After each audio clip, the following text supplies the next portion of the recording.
Okay. I want you to visualize a collision, but not, a car crash, not even a plane crash. I want you to imagine two massive high-speed trains. They're on the same track, and they're speeding directly toward each other. That's a pretty terrifying image to start with. Right. But here's the catch. Neither train engineer can see the other one, and it's not because of fog or darkness or anything like that. It's because they're operating in completely different dimensions of reality. Exactly. One of these trains is running on a schedule of minutes and seconds of federal warrants and, the U.S. Penal Code. It's a very structured, legalistic reality. And the other train, its schedule is completely different. Its schedule is eternity. It's running on biblical prophecy and the literal actual end of the world. So they occupy the same physical space, but they are living in two separate, incompatible universes. And when they finally collide, the wreckage isn't just physical. It's not just twisted metal. It breaks the very way we understand how society is supposed to function.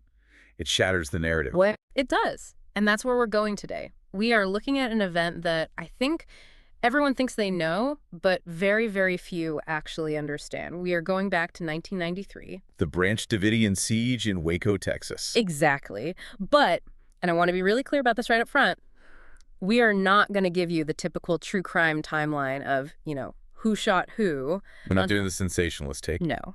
We are looking at this through a lens from our source material that calls it a historical singularity. Which is a term, borrowed from physics.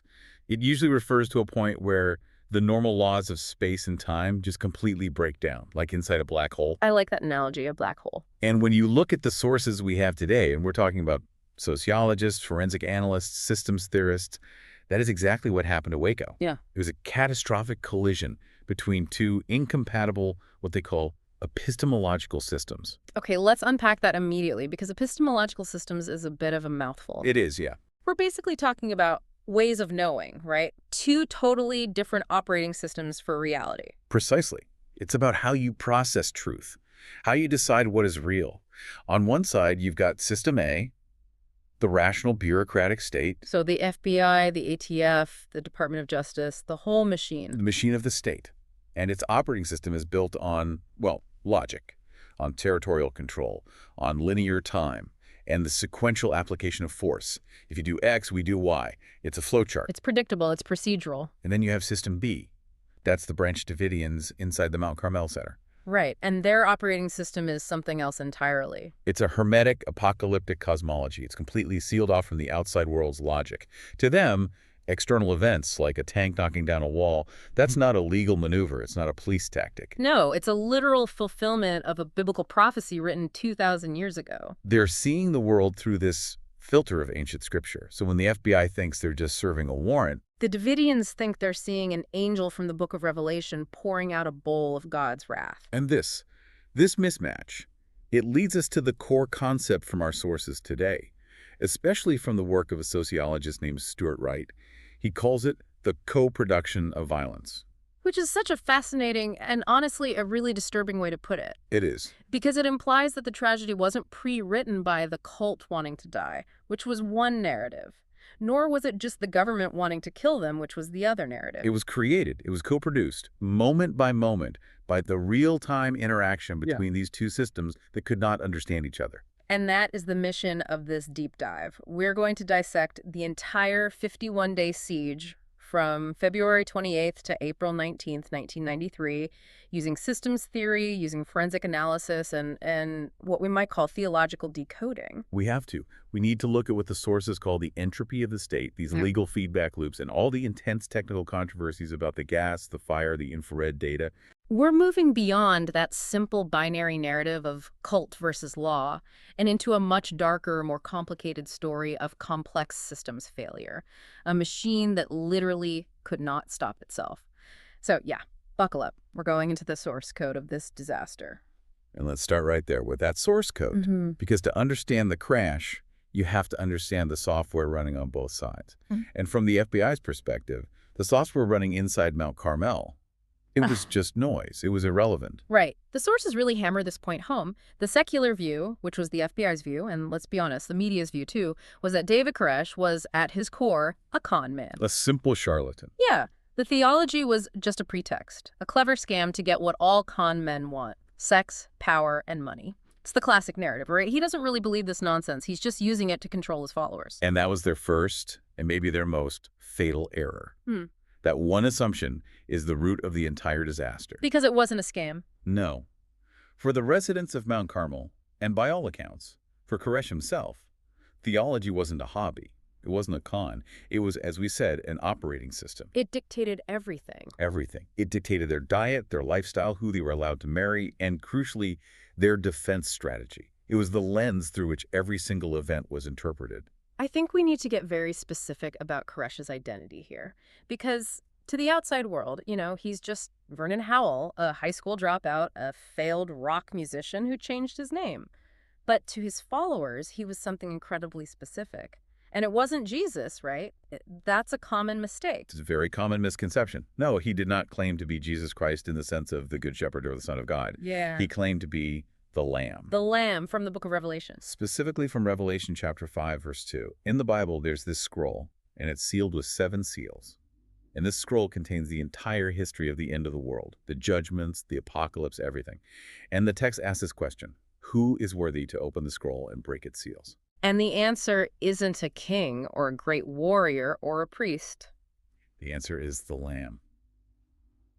Koresh didn't claim to be a moral exemplar. In fact, far from it. He claimed to be a functional tool, a prophetic trigger. He was the only entity in the entire universe who was capable of unlocking the code of the 7 seals.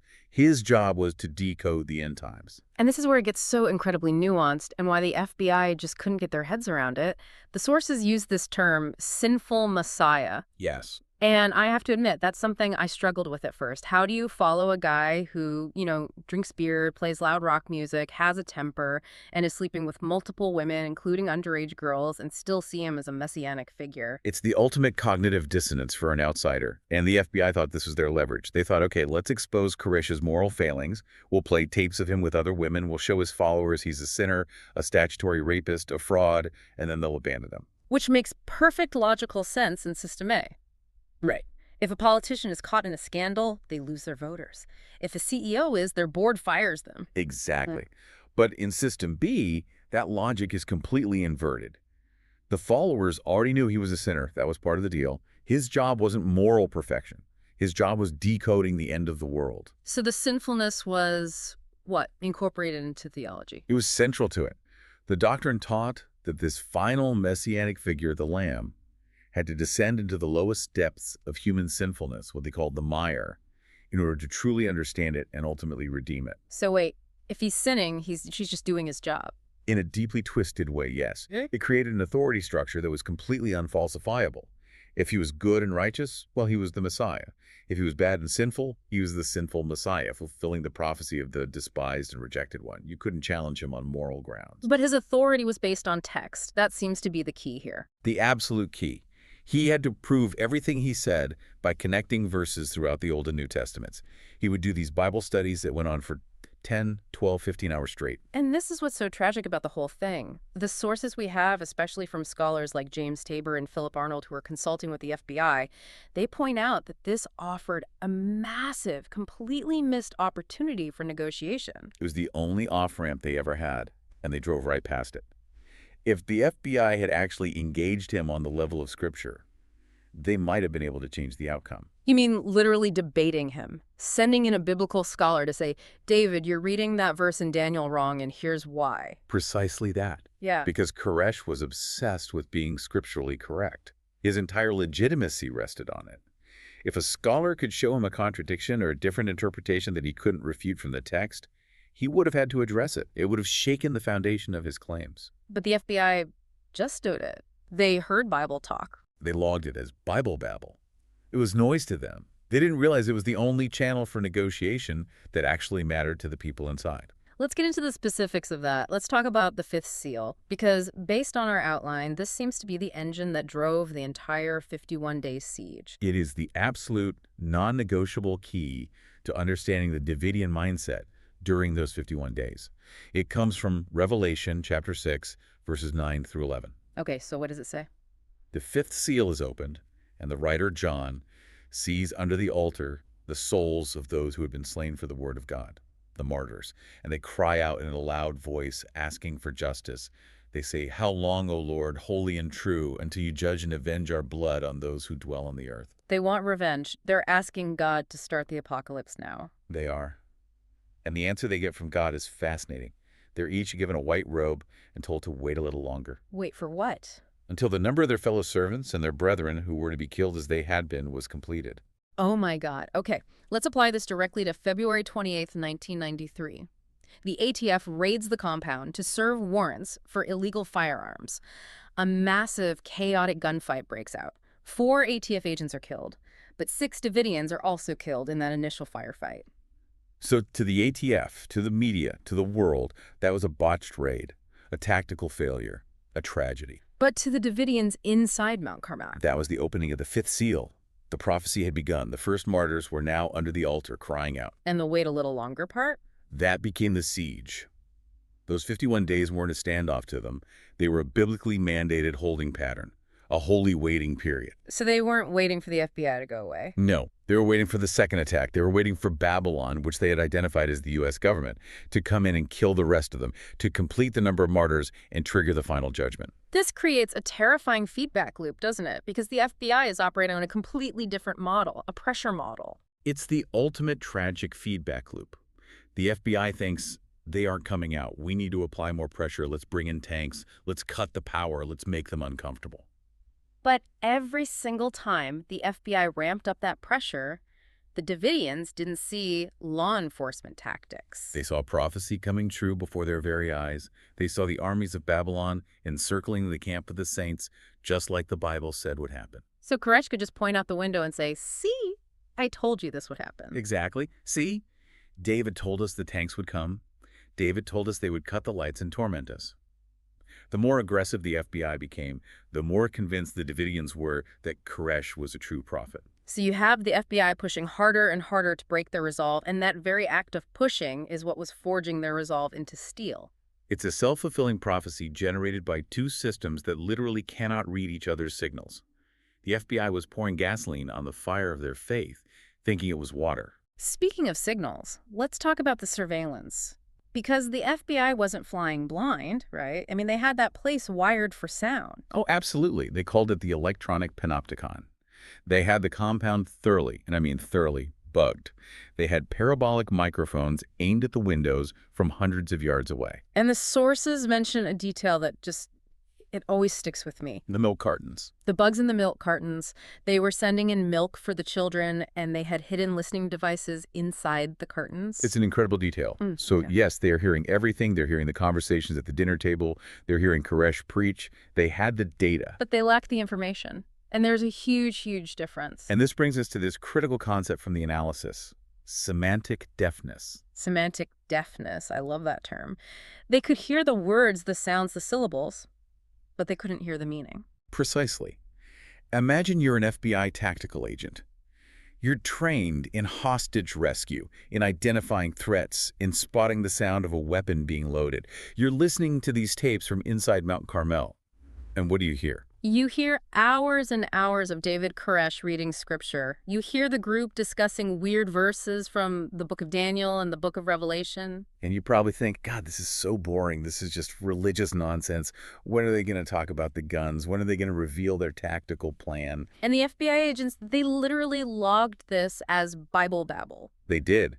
They dismissed it as noise, as a distraction to be ignored so they could get to the real intelligence. But the scripture was the real intelligence. It was the operational planning. That's the staggering tragedy of it all. When the Davidians were reading about the chariots of fire in the Old Testament or the King of the North or discussing the precise dimensions of the temple in the book of Ezekiel, They were talking about the tanks. they were discussing their defense strategies against the Bradley fighting vehicles outside. They were using the language of the apocalypse to coordinate their movements, to assign guard posts, to plan for the final assault. So they are speaking in code, but it's an open code. It's a code you can buy in any bookstore in the world. And the FBI heard every single word, but understood absolutely nothing, because they didn't have theological translators on the tactical command team. It seems like such an obvious thing in hindsight. You'd think so. You'd They had think. behavioral profilers, they had snipers, they had psychologists, they had negotiators, but they didn't have a single person on that tactical team who could say, wait a minute, They're quoting from the book of Nahum, chapter 2, about chariots with flaming torches. They're talking about our tanks. They're planning to fight them. That is just, it's a staggering failure of intelligence. It's like intercepting an enemy's coded message and just throwing it in the trash because it sounds like poetry. And this semantic deafness, this inability to hear the meaning, it had a direct and fatal consequence right at the very end. Toward the final days of the siege, Koresh made what seemed to be a breakthrough. This is the manuscript negotiation, right? Exactly. April 14th, just 5 days before the fire. Koresh sends out a letter through his lawyer. He claims he has finally received divine permission from God to surrender. Which is what the FBI has been waiting for 50 days. But as always with Koresh, there was a condition. There was a condition. He said God had finally shown him the true hidden meaning of the 7 seals. And his final task was to write a commentary on them, to decode the message for the entire world. Once that manuscript was finished, he and everyone else would come out peacefully. Now, if I'm an FBI commander on the ground, I am deeply skeptical. He's promised to come out before. He said, wait until Passover. Then Passover came and went. He said, wait until God tells me. He's been moving the goalposts for weeks. Absolutely. The skepticism was understandable. But we know now, from the sources, that scholars like Philip Arnold and James Tabor were deeply involved in this. They were on the phone with the FBI, and they validated it. They told the FBI, this is real. This is not a trick. What was their reasoning? They explained that this was his theological exit strategy. He couldn't just surrender to the FBI, because that would be a betrayal of God, but he could surrender to the holy task that God had given him. So he's not giving up. He's completing his mission. Exactly. Yeah. It allowed him to save face prophetically. Tabor and Arnold were begging the FBI on the phone, just wait, give him a week to write this thing. He's a fast typist. He's writing furiously. They told him, this is the breakthrough you've been waiting for. But the FBI tactical leadership... They were exhausted. They'd been sitting in the Texas mud for 50 days. The media was hawking them. Attorney General Janet Reno was pressuring them for a resolution. They looked at this manuscript idea, and they just saw it as more Bible babble. They called it a delay tactic. Just another stall. So instead of waiting a few more days for a manuscript, which, by the way, we found fragments of in the ashes, so he was writing it, they made the decision to launch the final gas assault. They chose the action imperative over the theological breakthrough. They imposed their own rational, bureaucratic timeline on a man who believed he was living in eternity, and that decision led directly to the fire. That brings us to what our outline calls the glitch. Because this wasn't just a failure of communication between the FBI and the Davidians, it was a deep systemic conflict inside the FBI itself. Right. You used the term action imperative, but the source material calls it tactical schizophrenia. And that's a perfect description. If you look at the FBI operation on the ground, it was a beast with 2 heads, and those 2 heads were fighting each other constantly. So on one side, you had the negotiators. The negotiating team. Their entire job, their training, is to build trust, to lower the temperature, to de-escalate, to talk people out. And people forget this, but they were actually having some success, weren't they? They were. They successfully negotiated the release of 35 people during the standoff. That includes 21 children. The negotiation process was working, but it was slow. It required immense patience and trust building. And on the other side, you had the hostage rescue team, the HRT. Their philosophy, their training, their entire reason for being is the polar opposite. It's based on dominance. It's the belief that if you make the environment unbearable, if you apply overwhelming tactical pressure, the subject will be forced to capitulate. So you have the negotiators on the phone trying to make friends, and meanwhile, the HRT is, what were they actually doing? They were actively sabotaging the negotiators' efforts. The sources are crystal clear on this. Every single time the negotiators made progress, like building a rapport with Koresh or another Davidian, getting a promise of a future surrender, the HRT would escalate. Give me an example. The negotiators would spend hours on the phone building trust.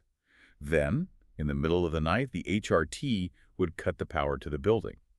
Or they would take one of their combat engineering vehicles and just run over the Davidians' personal cars and motorcycles parked in the driveway, crushing them for no tactical reason. They destroyed fences. They flattened an observation tower the Davidians had built. Talk about mixed messages. The voice on the phone is saying, come out, we won't hurt you. And then you look out the window and see a tank crushing your family car. It completely destroyed the trust required for a peaceful surrender. Koresh would get on the phone with the negotiators and say, you say you want peace, but your men just destroyed our property. And the negotiators would have to say, sorry, that wasn't us. We didn't authorize that. It made the entire FBI look like liars, or at best like an organization that was not in control of itself. And then, of course, there were the psyops, the psychological operations. This is the stuff that sounds like it's straight out of a dystopian horror movie. It really did. They set up these massive loudspeaker arrays, huge speakers all around the compound, and they just blasted noise at the building 24 hours a day. And the sources list some really specific, bizarre sounds. It wasn't just, like, loud music. No, not at all. It was specifically chosen to be psychologically disturbing. They played Tibetan Buddhist chants at ear-splitting volume, this constant, droning, repetitive sound. They played audio recordings of rabbits being slaughtered. Screaming animals. Screaming animals, yes. Yeah. They played jet engine noises. And, of course, the infamous one, they played shrill pop music like Nancy Sinatra's These Boots Are Made for Walking on a loop for hours and hours on end. And at night, they flooded the building with these huge, bright spotlights to prevent anyone from sleeping. The goal, from a tactical perspective, was to induce stress and sleep deprivation. The theory was that this would break their will to resist. But here's the absolute tragedy of it. The FBI's own behavioral experts, Agents Merrick and Young, wrote a memo warning the leadership about this on March 5th, weeks before the fire. Wait, their own guys, their own profilers told them to stop. Explicitly, they wrote a formal memo warning of what they called a boomerang effect. They said that if you torture these people with sound and misery and sleep deprivation, it will not make them surrender. In their words, it will increase group unity through common misery. That just makes intuitive sense, doesn't it? If the outside world is treating you like an animal, you huddle closer to your own group for safety. It's human nature. And it perfectly validated Koresh's narrative that the FBI and the government were the demonic forces of Babylon sent to persecute the saints. If you treat people like monsters, they don't surrender, they fight back. The memo explicitly warned that these tactics would make them more resolved and more likely to see this through to a violent end. And that warning was? Completely ignored. The tactical commanders dismissed the behavioral science as soft, as a psychobabble. They wanted to use their hardware. They believed in pressure. Which leads us directly to the tanks of Babylon. They brought in Bradley fighting vehicles and these massive combat engineering vehicles. M728s. These are basically tanks with a giant demolition boom on the front. They're designed to breach concrete bunkers in a war zone, not serve a warrant in Texas. And here we see that feedback loop of destruction again, playing out in real time. The FBI destroys a fence to, in their words, open a view and clear lines of sight for their snipers. A rational tactical decision from the perspective of System A. We need to see better to keep our agents safe. But from the perspective of System B, the Davidians look out the window and they see chariots of iron. They see the army of Babylon encircling Jerusalem, just like in the Bible. So what do? They barricade themselves further. They take hay bales, furniture, mattresses, anything they can find, and they pile it against the walls and windows to protect themselves from the chariots. And the FBI, looking through their binoculars, sees the barricades going up. And they interpret it as criminal refusal. They report back to headquarters, look, they're fortifying their position, they're digging in, they're getting ready for a fight. Which then justifies the next escalation. They won't come out, so now we have to use gas. It was a machine that had no off switch. Every single attempt by one side to solve the problem just made the problem exponentially worse from the other side's point of view. Okay, let's move to the darkest part of this entire timeline. April 19th, the final singularity. The day of the gas assault and the fire. The plan, as presented to the Attorney General, was to inject CS gas into the building. Yes. The plan was to systematically pump CS gas, which is a powerful form of tear gas, into the building for up to 48 hours. The idea was to make the air so unbreathable that the Davidians would be forced to flee out the front door where they could be arrested. And this was presented to Attorney General Janet Reno as a safe, non-lethal option. The sources are very clear that the safety of the children was the primary justification she was given. It was. They told her it was like getting tear gas in your eyes, that it was uncomfortable but fundamentally safe, even for kids. But the sources we have from toxicologists suggest the science says something very, very different. What is the reality of CS gas in that environment? The toxicology reality is horrifying. CS gas, its full name is orthochlorobenzyl malononitrile, is a riot control agent. In an open space, like a street protest, it disperses. It makes your eyes sting. You cough. You feel like you're choking, and you run away from it. But this wasn't an open space. This was a confined, sealed-up wooden building with many of the windows boarded up. Exactly. And the delivery method mattered immensely, too. The sources note that the gas was dispersed using methylene chloride as a carrier agent, as a solvent. Methylene chloride, what is that? It's an industrial paint stripper, but it's also a volatile anesthetic and a known neurotoxin. When you inhale it in high concentrations, your blood metabolizes it into carbon monoxide. It causes confusion, dizziness, disorientation, and eventually unconsciousness. And you mentioned it can be flammable. Under certain conditions, yes, its fumes can be flammable, but the immediate danger was the toxicity. The experts cited in our sources are blunt. For children, this is not just an irritant. Kids have smaller lungs, they have a faster respiratory rate. And what about the gas masks? We know the Davidians had gas masks. They had some, yes, but they were adult-sized military surplus masks. They simply don't create a seal around a toddler's small face. They're useless. So the kids are trapped in there breathing this chemical cocktail. The expert opinion in the sources is that it would have caused chemical pneumonia, severe mucosal burns in their lungs and airways, and ultimately respiratory failure. So the non-lethal plan that was meant to save the children was very likely torturing them and rendering them physically unable to escape, even if they had wanted to. That's incredibly heavy to think about. It really shifts the question from why didn't they run out to could they have physically run out? It absolutely does. And then, of course, there's the fire. The central burning question of Waco. The narrative for years was simple. The cult started the fire. It was a mass suicide. And to be fair, there is evidence to support that they started some fires. Yes, let's be very clear about that. Audio from the bugs the FBI had planted inside captures Davidians in the final chaotic moments, shouting things like, "Spread the fuel," and "Light the fire." It is highly probable, almost certain, that in those final moments, with tanks smashing through the walls of their home, some Davidians chose to initiate the end. But the co-production theory looks at the FBI's role in the fire's ignition and its incredible intensity. Correct. It asks different questions.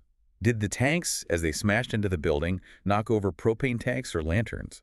Did the massive structural damage they created turn the building into a perfect chimney for the fire to spread? And the biggest controversy of all is about pyrotechnics. The government's denial. For 6 years, from 1993 to 1999, the FBI and the Department of Justice categorically denied using any pyrotechnic or fire-starting devices at Waco. They swore up and down, even in testimony to Congress, we used only safe plastic ferret rounds that cannot start a fire. But that wasn't true. It was a lie. In 1999, after immense pressure from documentary filmmakers and researchers, evidence emerged that they had in fact used military M651 rounds. These are pyrotechnic tear gas rounds. They are specifically designed to burn at a very high temperature in order to disperse the gas chemical. They are incendiary devices. So why lie about it for 6 years if, as they later claimed, those rounds didn't start the main fire? That is the damning question, isn't it? The investigation eventually forced them to admit they were used, but the official story became that they were fired at a concrete bunker, away from the main wooden building, hours before the fire started. But the cover-up itself is what's so destructive to their credibility. It makes you wonder what else they weren't telling the truth about. The sources mention the mysterious disappearance of page 49 from a key lab report. Yes, the lab report on these very rounds. A page just went missing from the official record. It all screams of a desire to sanitize the historical record. Whether those specific pyrotechnic rounds started the main blaze is still debated, but the fact that the government lied about using incendiary devices for half a decade destroys their credibility on the issue. And then we have the FLIR controversy. The outline calls this the apocryphal text of the siege. It's the Zapruder film of Waco. FLIR stands for Forward-Looking Infrared. There was an FBI surveillance plane nicknamed the Night Stalker circling high overhead, recording the entire event in thermal video. It produces that grainy black and white footage where heat shows up as white and cold shows up as black. And on this video, people saw flashes. Rhythmic, rapid flashes of light. And they appeared to be coming from the government positions directed at the back of the building, right as the fire was starting to rage. The controversy is simple. What were those flashes? The official government position, which was backed by a contractor firm they hired called Vector Data Systems, was that they were solar glints. Right. Reflections of sunlight on broken glass, or maybe a piece of falling debris from the roof. They argued that the duration of the white flash on the screen was too long to be muzzle fire from a machine gun.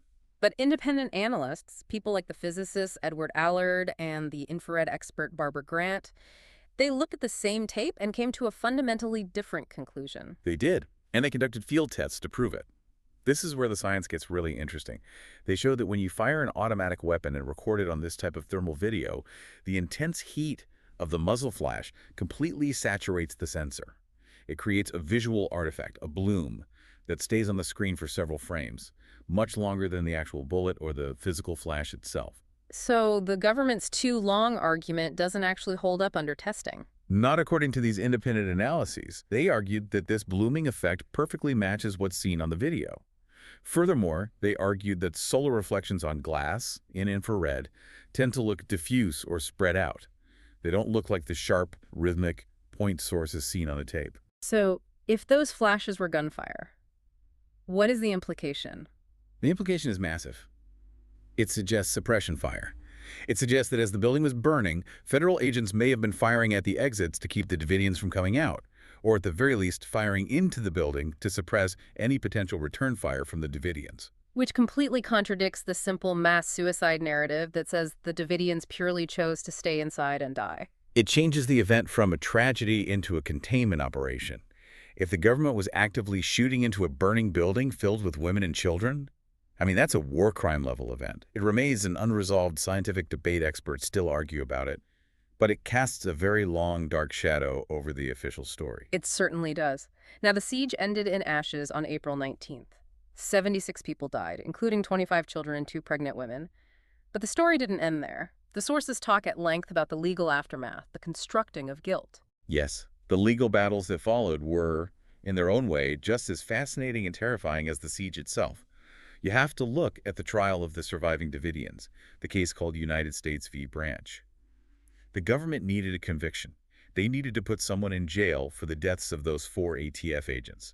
So they put the survivors on trial. And the court used this very strange legal doctrine called imputed knowledge. Imputed knowledge. That sounds like dry legal jargon, but its implications are incredibly dangerous. The court ruled that the surviving Davidians could not claim self-defense, even though they were being shot at by agents from helicopters and tanks were knocking down their walls, because they should have known that the ATF was there legally to serve a warrant. And why should they have known? Because David Koresh knew. An undercover agent had tipped him off that a raid might be coming. So because the leader of the group had knowledge, every individual follower, down to the last person, loses their right to claim they were afraid for their own life? Exactly. It erases individual subjectivity. It treats the entire group as a single organism with a single mind. If the head is guilty, the hand is guilty too. It's a very dangerous legal precedent for stripping individuals of their rights based purely on their association with a group. But there was a small victory for the defense later on, wasn't there, in the Supreme Court? Yes, a very important one. The case was Castillo v. United States in the year 2000. This is a crucial case for civil liberties in America. The survivors had been given these massive 30-year mandatory sentences for the crime of using machine guns during the initial raid. Okay, so what was the legal dispute there? The dispute was who gets to decide if they were machine guns. In the trial, the jury had convicted them of using firearms. But then at the sentencing hearing, the judge unilaterally decided, well, the firearms they used were technically machine guns under federal law, so I'm adding a 30-year mandatory sentence. That seems like something a jury should decide. The Supreme Court agreed. In a landmark ruling, they said that the type of weapon is an essential element of the crime itself. Therefore, it must be proven to a jury beyond a reasonable doubt during the trial, not just decided by a judge after the verdict is already in. And that overturned those draconian sentences. It did. It was a rare pushback against the legal system trying to bury the survivors under the jail just to close the book on Waco. Our outline also mentions historical isomorphisms, which is a fancy way of saying patterns. Waco wasn't a one-off event. It didn't happen in a vacuum. Not at all. If you really want to understand the mindset of law enforcement at Waco, you have to look at what came before. And specifically, you have to look at the MVE bombing in Philadelphia in 1985. That story is just, it's insane. The police dropped a bomb on a row house in the middle of a major American city. They did, on a radical black communal group called MVE. They had a long-running standoff with them, and the police solution was to fly a helicopter over their row house and drop a satchel charge containing military-grade explosives, C4 and Tobex. And a fire started from the explosion. A massive fire. And the police commissioner on the scene gave the order to let it burn. The fire department was told to stand down. They wanted to use the fire as a tactical weapon to force the occupants out. Let it burn. It killed 11 people, Yeah. including 5 children. And the fire spread and burned down 65 surrounding homes in the neighborhood. It's the exact same pattern as Waco. You have a radical group you don't understand, you use overwhelming military force against them in a domestic setting, a fire starts, and you allow that fire to destroy the structure, viewing the children inside as acceptable collateral damage in a war against an ideology. And of course, there was Ruby Ridge. That was just the year before Waco. Ruby Ridge was the dress rehearsal. Yeah. 1992 in Idaho. The FBI's hostage rescue team was there too. In fact, many of the same commanders and agents were present at both sieges. And at Ruby Ridge, they changed the standard rules of engagement, didn't they? They created unconstitutional rules of engagement. They replaced the standard rule of shoot only if your life or the life of another is in danger with a new rule. Any armed adult male observed can and should be killed. Shoot on sight. Essentially, yes. An FBI sniper, Lon Horiuchi, ended up shooting Vicki Weaver in the head while she was unarmed and holding her 10-month-old baby. The government paid out millions in wrongful death settlements later, but the key takeaway is that this created a culture of impunity within the HRT. They learned that they could act like soldiers in a war zone on American soil and get away with it. They brought that same aggressive, militaristic culture to Waco just a few months later. And this brings us to the legacy, the systemic legacy. How did Waco fundamentally change the world that you and I are living in right now? It radicalized a generation. You simply cannot talk about the history of domestic terrorism in the United States without talking about Waco. And the key figure here is Timothy McVeigh. The Oklahoma City bomber. Yes. And what a lot of people don't know is that he was actually at Waco during the siege. Wait, he was physically there? I always thought he was just watching it on TV like the rest of us. No. He drove down to Texas. He was there on the perimeter watching. The sources say he was selling pro-gun bumper stickers to the protesters that said things like, "A man with a gun is a citizen, a man without a gun is a subject." He was there, watching the tanks roll around the compound. What did he see through his eyes? He saw the United States government using armored military vehicles against its own citizens. For him, the use of tanks was the moment the social contract was irrevocably broken. He came to believe that the government had declared war on the American people. And then Oklahoma City. April 19th, 1995. Ah. Exactly 2 years to the day after the Waco fire ended, the bombing of the Alfred P. Murrah Federal Building in Oklahoma City. That date was not a coincidence. It was a direct and deliberate response. The sources describe it as a kind of thermodynamic balancing ritual in his mind. McVeigh believed that since the federal government had burned children to death in Waco on April 19th, he was justified in killing federal government workers and their children on April 19th. It's the ultimate horrific extension of that same feedback loop. Violence begets more violence. The government escalates its force at Waco, so the radical right escalates its force in Oklahoma City. It's a terrifying chain reaction. But the legacy wasn't just in radicalizing terrorists. It also changed the police, didn't it? Profoundly. After Waco, we saw the birth and normalization of the warrior cop in America. The sources point directly to something called Program 1033. This is the federal program that allows the Department of Defense to transfer surplus military gear to local police departments. Which is why today you see small-town police departments that have mine-resistant, ambush-protected vehicles, MRPs, from the war in Iraq. Exactly. Over $5 billion worth of gear has been transferred. Camouflage uniforms, armored personnel carriers, M16 rifles.